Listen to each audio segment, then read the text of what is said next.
Roy. Sa inyo, anong main concern nyo ngayon? Yan. Meron sa Balakang. Sabi nga yung isang araw. Isang araw lang. Dapat, transfer. Kasi,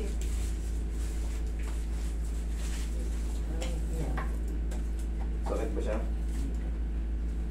Dito? sa buto. Yan. Sa mismong sentro ng buto? Yan. Anong ginawa nyo? Anong nangyari? Natukod nyo? Nadulas ba kayo? Hindi naman, bigla lang. Wala yan, ano lang yan. Baka kalsipik lang yan sa kinakain natin. Hindi naman kayo nadulas, natumba, o naisiko nyo sa mga partigas sa bagay. Mamaya uploasin lang natin ang pagmawa niya. Sa ano lang yan, sa kinain lang yan. Mga deposito.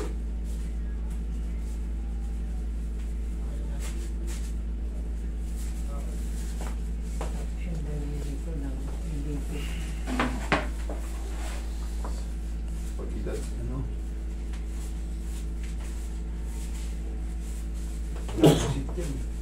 Deposit. Makinakain. Kung wala naman kayo nangyayari, hindi kayo nakakasuntok ng mga bagay-bagay na ipit o sa mga deposito. Sa mga umidad, normal na yung gumagano. No? Normal lang.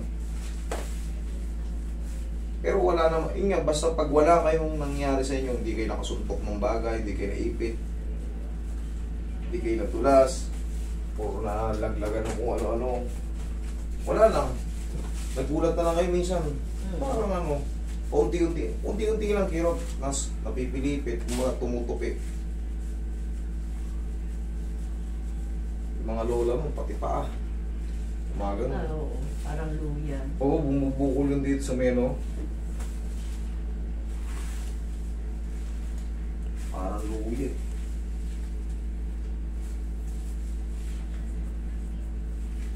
Tagilid.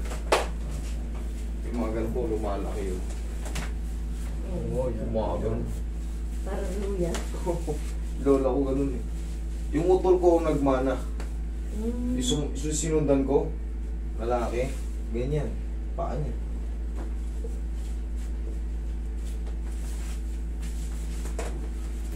Pag nagsuot ng sapatos, alanganin kasi Parang palikot. palikot.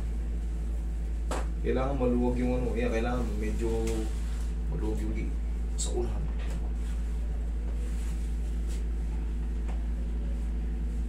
Ihaya kayo. Check natin yung nailuhod nyo na ano.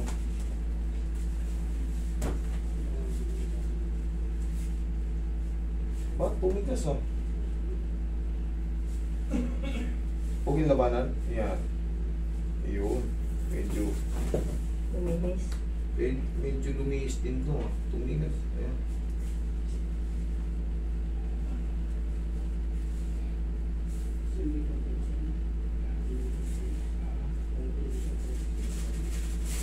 Relax na.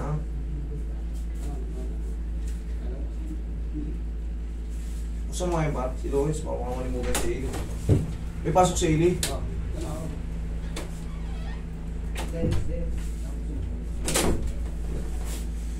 Relax na.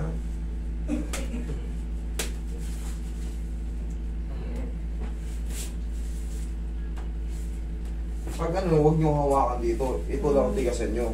Yayanikin nyo lang yun. Parang ganito. Kasi pag ang hawak ko to, okay lang kasi baliwala ito. Pag ako may hawak. Ganyan lang, oh. Yayanikin nyo. Hindi naman kayo nasasaktan, di ba?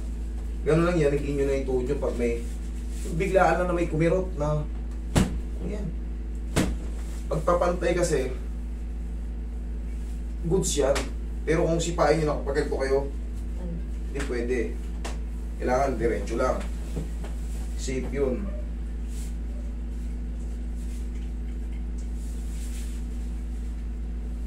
Okay na pa kayo. Mamaya, huli na natin yung tuhod.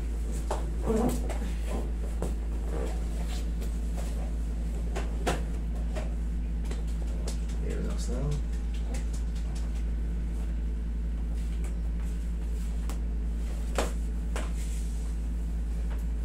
Di ba may sinumak pa doktora?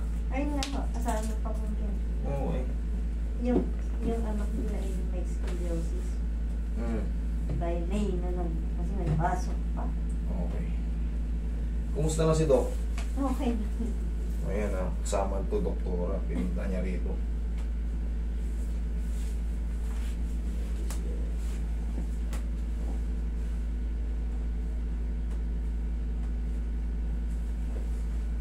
Pero sila hindi sila negative. Kasi kung saan sila gagaling, doon sila pupunta. Tsak na nag-inom-inom na rin ng gamot yun, siyempre doktora yun eh. Posible namang... Pero kung ayaw talaga mawala sa oral, eh baka kailangan na pitikin. Napanood kami. Kaya sabi, sige, sumama rito. Wait, masas mo si Mami.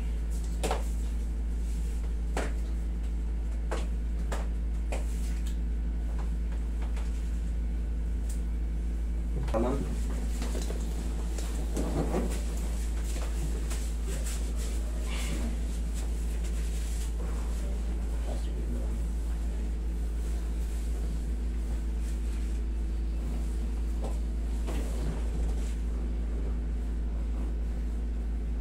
Inhale, exhale. Diyan lang muna kayo.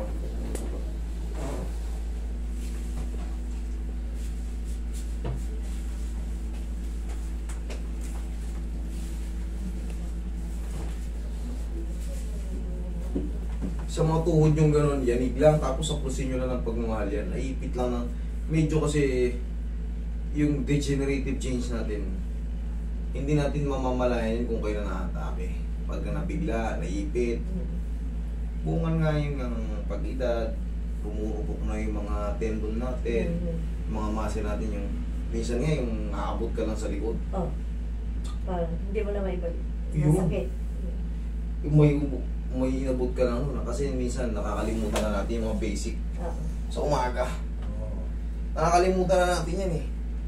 Kung ano lang maabot ang mahalaga, naiinat. Kasi pag yung, uy, ari. Diba? Ganyan sa mga, normal yun sa mga tao. Lahat naman tayo papunta dyan. Huwag natin kalimutan yung mga basic na tinuturo nung sa elementary. 1, 2, 1, 2, 1, 2, 1, 2, tapos, yan yung nakakalimutan natin, mga basic. Pag umiidad tayo, kailangan natin yan, balik natin. Pero kung kayo ay mga nasa 30 pa, pababa, wala yan, sisiw yan.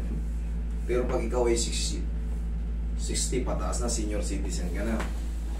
Kahit sa pagtulog lang, maling pagtulog lang, naipit na yung gano'n, pag-gising natin, sakit na. Parang may stiff neck ka.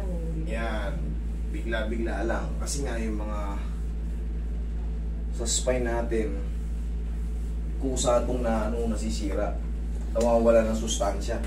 Pag nawala ng sustansya yan, kakaroon tayo ng mga tunto na impingement, sciatica, mga Sciatica. Kaya sa mga umiidad, kahit sa isang buwan pa reset, 3 buwan reset isa. Kung goods naman, parang maintenance na lang, kaysa naman take tayo ng take. Kasi malaking bagay na align yung mga joint. Marami na kayong malalapitan, basta check nyo lang yung mga ratings nila, check nyo lang yung mga kung bago-bago pa ba o magdami na siyang ginawang gano'n. Mahirap po pagpaiba-iba. O, dito na lang kayo. Ayan, mahirap kasi. Ayan, may pain. Kabisado na eh. Kabisado na yung timpla ng Tsaka dito may assessment talaga muna. Tanungan portion muna para sigurado. Okay naman. O, opo. Yung kabila. Check mo. Dito meron pa to. O, Konti lang. konti. Lambingin pa natin.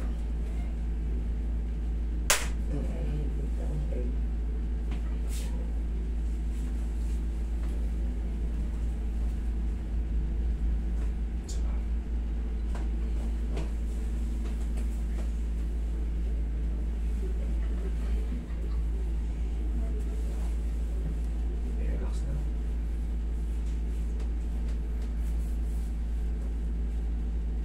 Pag ginagano, Masarap. Yan. may konting pain. Saan banda? Sa puwet. Tagilid ka.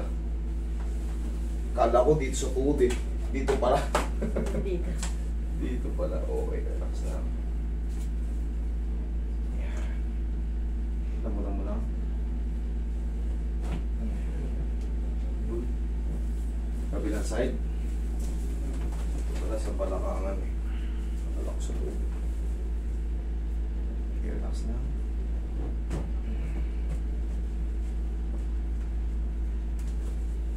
Ihaya ka ulit.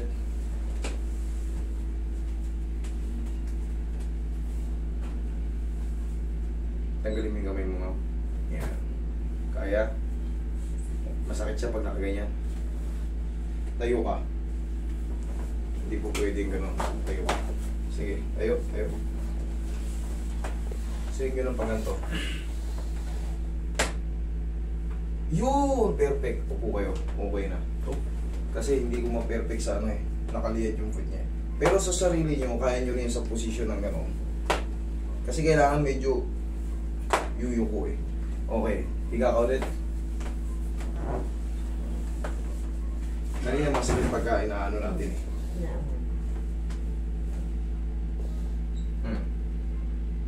Diba?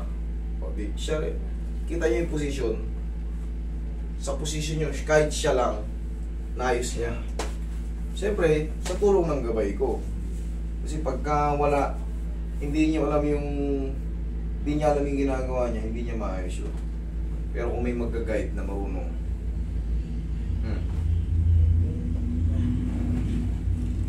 May pain. upo ka. Upo ka. Yan. Pag may pao.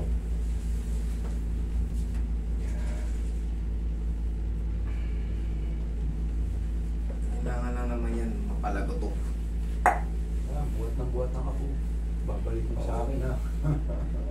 Ikaw pala yung ano eh. Pagka carry, patay talaga eh. Kailangan pagka medyo malaki na yung apo nyo, may ano na kayo. Balance nyo na lang. Gano'n na ba kalaki ang apo nyo? 4. Oh, malikot pa naman yun yung mga gano'n. Nga eh. Takbo ng takbo yan. 1, 2, 3, 4, 5, 6. Parang Naku, lalaki. parang ano yan. Ayaw po yan, miss. Parang trumpo yan. Pero pag 7 na, nakakaintindi na yan. Habol kayo ng habol yan, ganyan taon. Ito pa, hindi ko umakyat. Okay, lakad kayo.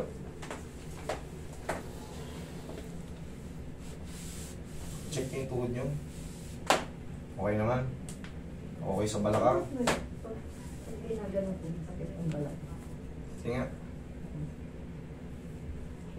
Dito, upo kayo. Sumasakit. Dito. Kailangan to, tignan natin yung kapal pa ng disc nyo. Pag ginaganto nyo, masakit nyo sa balakang. Pero yung mga ganyan, tagilid na kayo. Yan. Medyo yung yun. Yan ang pangano nyo ha, pang maintenance nyo kasi. Siyempre, gaya nga ng sinasabi ko, yung degenerative change. Huwag na kayong bumuhat ng sobrang bigat. Kasi dumadanas na kayo ng lower back eh. Ibig sabihin, tumanipis ito. Pag pina-x-ray nyo, doon yung makikita. So pagka nakabuhat kayo ng ganyan, sakit agad. Pero yan, bearable naman yan. Kung may konti lang, kasi sira nga to. Pero day life, kaya niya. Hindi katulad nung di kayo talaga makalakad nung. Okay? Aplos-aplosan nyo lang ng pau, no? Para mas maganda yung paramdamin. Upo kayo ma'am ulit, may check pa ako.